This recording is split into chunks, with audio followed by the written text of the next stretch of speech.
గణపతి బప్పా మోరియా, జై జై గణేశ. ఆ రోజు వినాయకుని పుట్టినరోజు. వినాయకుణ్ణి ఒక భక్తుడు తన ఇంటికి భోజనానికి రమ్మని ఆహ్వానించగా వినాయకుడు ఆ భక్తుడి ఇంటికి వెళ్లి కడుపు నిండా భోంచేసి ఎలుక మీద ఎక్కి ఇంటికి తిరిగి బయలుదేరాడు.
ఒక పాము అడ్డు వచ్చింది.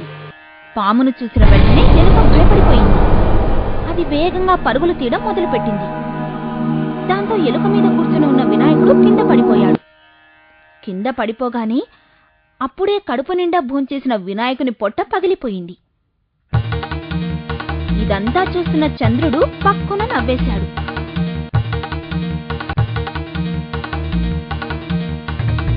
అలా చంద్రుడు నవ్వడంతో గణేశుడికి అవమానం కలిగి చాలా కోపం వచ్చింది. ఆ కోపంలో వినాయకుడు పామును చంపి తన పొట్ట చుట్టూ కట్టుకున్నాడు.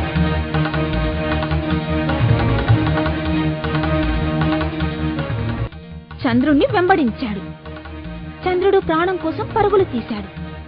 ఎలాగో అలాగా చంద్రుడు వినాయకుడి నుంచి తప్పించుకున్నాడు.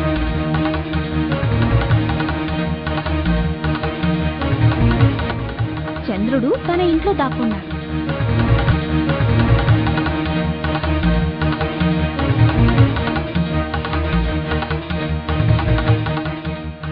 వినాయకుడు అక్కడికి చేరి చంద్రుడి ఇంటి ముందు కాపు కాసి ఇలా అన్నాడు, నువ్విప్పుడు ఎక్కడికి వెళ్తావో నేను చూస్తాను. నువ్వు ఇప్పుడు కాకపోయినా ఎప్పటికైనా బయటికి రాకపోతావా, అప్పుడు నా పగ తీర్చుకుంటాను అన్నాడు. చాలా సమయం గడిచిపోయింది. కాని చంద్రుడు బయటికి రావడానికి ఒప్పుకోలేదు. అలా చంద్రుడు బయటికి రాకపోవడంతో భూమికి విపత్తు సంభవించింది. అప్పుడు దేవతలందరూ వినాయకుడి వద్దకు వెళ్లి చంద్రుణ్ణి విడిచిపెట్టమని క్షమించమని ప్రార్థించారు. ఆఖరికి వినాయకుడు చంద్రుణ్ణి క్షమించడానికి ఒప్పుకున్నాడు. చంద్రుణ్ణి తిరిగి ప్రకాశించడానికి అనుమతినిచ్చాడు. కానీ చంద్రుడికి శాపం ఇచ్చాడు. చంద్రుడు తన ఇంట్లో ఒక దొంగలాగా దాక్కున్నాడు కాబట్టి వినాయకుడి పుట్టినరోజు నాడు ఎవరైనా చంద్రుని చూస్తే అపనిందల పాలవుతారని శపించాడు. అందుకే మనం వినాయక చవితి నాడు చంద్రుణ్ణి చూడకూడదని చెప్తారు మన పెద్దలు. అలా చూడ్డం వల్లే శ్రీకృష్ణుడు శమంతకమణిని దొంగలించాడని నింద మోపబడింది. కాని అది వేరే కథ.